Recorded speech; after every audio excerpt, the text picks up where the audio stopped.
Hi, I'm Mia. I'm 29 years old, and I recently went through a divorce from my husband Fred a few months ago. Fred and I first met in college, where we shared a few classes and often sat together. We hit it off and soon found ourselves falling in love. However, there was a challenge in our relationship. Fred's mother, Holly, she seemed to dislike me for some unknown reason and made efforts to come between Fred and me. I used to talk to Fred about how uncomfortable his mother's behavior made me, but he never took any action. He found it hard to stand up to her because she was all he had while growing up. So I decided to let it slide and endure her constant criticism. She loved finding fault in everything I did, even things she didn't know about. I suspected Fred was sharing details with her, which only fueled our arguments. After a lot of fighting, Fred agreed to stop sharing personal information about me with his mother. We dated for around 3 years before tying the knot. Despite Holly's attempts to sway Fred, our bond remained strong. We distanced ourselves from her for a while. During that period, both of us scored promotions at work. Although I earned slightly more, we divided our expenses 60/40ths, with me covering the larger share. While our relationship flourished, I felt the need to pursue a hobby for personal fulfillment. Design had always intrigued me, so I decided to explore graphic design, something I could do from home. Without Fred's knowledge, I invested in courses and equipment, keeping my project a secret. I preferred keeping my ventures private as not all of them panned out. The only person I confided in was my best friend Jess. I've picked up a new interest. Another one of your hobbies you'll ditch soon. I hope not. I aim to make good money from it. Really? Finally getting paid for a hobby? Yes, actually, I'm delving into graphic design. Great choice. It's a lucrative field. I've taken some courses and want to start freelancing. I might start a business. Starting solo might not be my style. I was thinking of joining a firm. Nah, that's too routine for you. I have friends starting businesses. You could design their logos and websites. That sounds fantastic. The people Jess introduced me to were wealthy risk takers willing to invest in a beginner like me. Despite my lack of experience, they appreciated my work and connected me with more clients.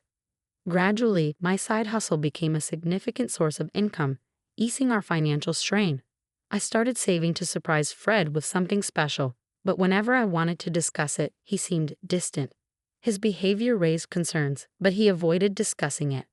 The first sign of trouble was when he confessed to spending all his earnings on investments soon after payday. We argued, but we managed to navigate through that month. I worked extra hours to make ends meet, hoping things would improve. But the following month, Fred repeated the same mistake, leaving me furious. How could he squander his money so recklessly? I lashed out in frustration, later regretting my harsh words.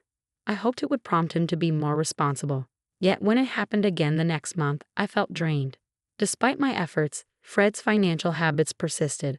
My graphic design gig became our main source of income. But when Fred couldn't contribute for the third month in a row, I reached my breaking point. How could you let this happen again? Haven't you learned anything? I'm just trying to maximize returns, but I messed up. Messed up. Losing your entire paycheck isn't a small mistake. You've got your money though, right? We'll handle things as usual. No, I'm done. I won't cover for you this month. Figure out your own expenses. What? You can't do that. And you can't gamble away everything you earn. But here we are. So what? I'm supposed to go hungry and take public transport. We'll have food at home, but you'll have to use public transport since you can't pay for gas. So you want me to look poor? Taking public transport doesn't define your status. Stop acting entitled. If you wanted to drive, maybe you should have thought about your gambling habits. You're selfish and heartless. How could you do this to your husband? What about what you're doing to me? I've been working extra hours to cover for your losses. Can't you see things from my perspective? You have no perspective worth considering. I'm out. I can't deal with you right now. After Fred stormed off, I couldn't understand his behavior. It was then I started suspecting Holly's involvement. While Fred was away, I decided to investigate. Since he had logged into his bank account on my laptop and saved the password, it wasn't hard to access it. To my surprise, he had plenty of money in his account, and his transactions seemed normal. I was puzzled. Why was he hiding money from me? Why the lies? Feeling confused, I checked his messages for answers. The first person I noticed he had texted was his mom, discussing our recent argument. He told her I'd lashed out because he wouldn't give me money, and Holly responded with an "I told you so." It confirmed my suspicions that she was influencing him. She'd always harbored animosity toward me, but I didn't realize the extent of it until now. As I scrolled through their messages, I discovered more. Holly had bombarded Fred with texts about me, highlighting my supposed flaws like being money-driven and only with him for his wealth. Ironically, I was the main breadwinner in our household. It was clear she was getting to Fred. He started texting her about trivial things that annoyed him about me, and she only fueled his complaints. It explained why Fred was growing distant. Eventually, they plotted to cut me off financially. Initially, Fred resisted, but Holly's encouragement wore him down. 2 months ago, he went through with it. He informed Holly about my extra work hours 1 month and our subsequent argument the next, which only worsened things. I was devastated by what I discovered. Unsure of what to do, I sought solace at my best friend Jess's house. She's always been my go-to person in tough times, no matter the hour. Showing up unannounced at 11:30 p.m. understandably alarmed her. After letting me in and settling me with a glass of wine, she asked what had happened. "So spill the beans. What's got you so worked up?" "I've just uncovered some unsettling things, and I'm at a loss for what to do." "Oh, is this about Holly and Fred?" "Yeah. You remember how Fred's been throwing away his money on those sketchy investments for the past couple of months?" "Yeah, it was bizarre." "Did he do it again?" "Yes and no." "What do you mean?" "He's had his money all along but refused to give me any." "What? That makes no sense. You've been shouldering most of the household expenses, right?" "Exactly. That's what's so baffling about his behavior." "Is Holly pulling the strings in this?" "Of course. She's been texting him about my flaws for a while and even persuaded him to stop supporting me. And she's clueless about your income too." "But what about Fred? Shouldn't he realize how much you contribute?" "Apparently not. I'm not sure how to handle this. It's pretty obvious though, right? Cut off this support, then divorce him when he's down. Isn't that a bit harsh, Mia?" "He didn't think about that." "Why are you worried?" "You know what? You're exhausted. Sleep on it, and we'll talk more tomorrow." Jess was spot on. I was utterly drained, both mentally and physically. The events of the day had taken their toll, and all I craved was sleep. Luckily, it was the weekend the next day. Jess and I put on one of our favorite movies, and soon we drifted off. The following morning, we decided to escape from our troubles and indulge in a day of relaxation. We stayed in bed, binge-watching movies and shows, cooking delicious meals, and cherishing each other's company. Despite my efforts to push away thoughts of the previous day, they lingered. I knew I needed this time to process everything. However, that evening my phone rang. Seeing Holly's name on the caller ID made my heart race. Unsure whether to answer, Jess encouraged me to take the call. With trembling hands, I answered. "Hello, Holly. You're despicable." "Whoa, hold on. What's this about?" "You're just after my son's money, aren't you?" "Excuse me? Is that why you cut off his expenses?" "No, he's been squandering his money on those foolish investments. I can't keep supporting his reckless behavior." "Well, that was all a test." "A test. I wanted to show Fred that you're only with him for his wealth, and you proved my point. Don't you think you've crossed a line meddling in our marriage? Who are you to judge me when you're the one chasing wealth?" "Fine. I don't want my son's marriage to fail. What do you suggest we do to fix things?" "I want you and Fred to split everything 50-50ths. Everything." "Are you serious?" "Yes. Let's see how long you can handle it. I'll draft a contract for both of you. Once signed, you must stick to it." "Fine. If Fred agrees, we'll do it. I want a copy of that contract." "Agreed. We'll discuss further on Tuesday." I couldn't believe this was the state of my marriage, and anger surged within me. How dare Holly accuse me of being a gold digger, and how could Fred tolerate it? I'd supported him through everything, even his mistakes and lies. When I shared the call with Jess, she smiled, helping me see the silver lining. Splitting everything evenly meant Fred would have to shoulder his share of our major expenses. He had no idea about my side hustle, which I kept secret until it gained momentum. I wanted to surprise him with its success and buy him something extravagant. Knowing I had a solid backup plan brought me relief in that moment. Tuesday arrived sooner than expected. Jess joined me after we finished work, eager to witness the unfolding events. Upon our return home, we found Holly and Fred already there. Fred was preoccupied with his phone, while Holly sat with the lawyer, tweaking what seemed to be the contract on his laptop. Holly barely acknowledged me, but Fred looked visibly nervous. He tried to signal for us to talk privately in the kitchen, but I brushed him off. Instead, I approached Holly and requested to review the contract. The lawyer obliged, and as I suspected, it outlined an equal split of everything, with the added clause of no financial assistance between us. I agreed and signed the document. It didn't take long before Fred began facing challenges.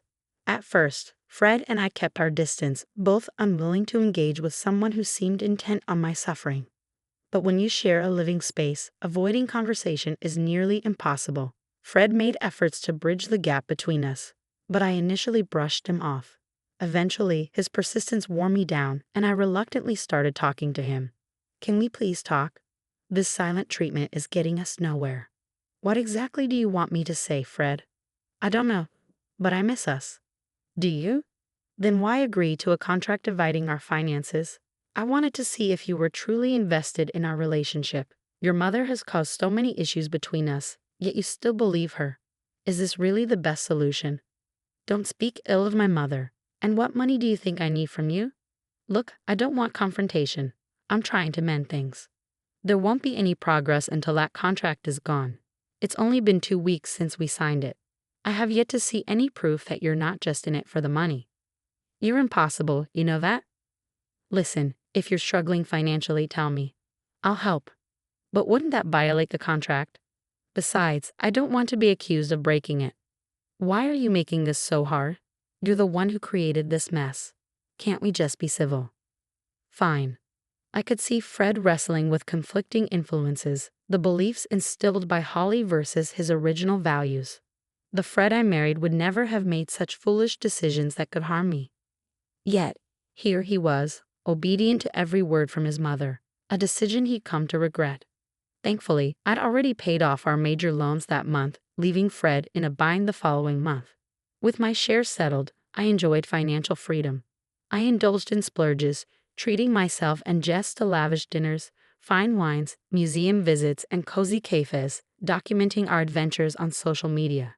Despite inviting Fred to join us multiple times, he always declined due to his financial struggles. Meanwhile, my graphic design side hustle flourished, allowing me to reduce my hours at my day job and even contemplate quitting altogether. Fred's difficulties were evident, even in our groceries.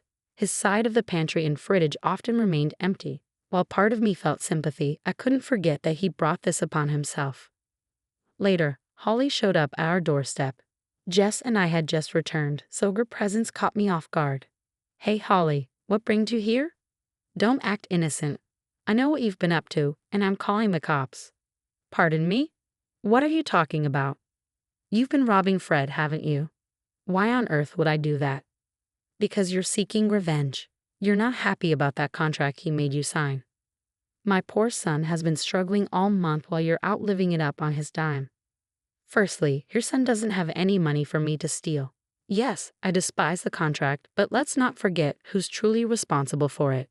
You're the one who pressured us into signing it, and now your son is suffering because of it, you liar. I'll be dialing the police right now."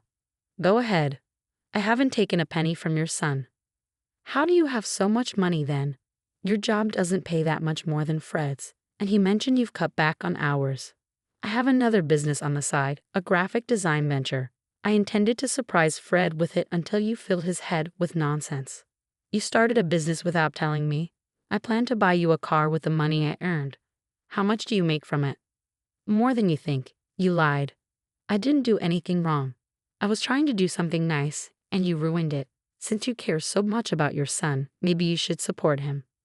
I handed divorce papers to Fred, which I filed right after signing the contract and kept until now. Fred looked shocked, but I was indifferent. While Holly would normally rejoice at the sight of the papers, she seemed furious instead. I informed them I'd be moving out in 3 weeks and would continue to split the remaining loan payments, but that was all. Fred pleaded with me, but I reminded him it was his doing. It's been a few months since everything unfolded, and I can happily say I'm free from that toxic relationship.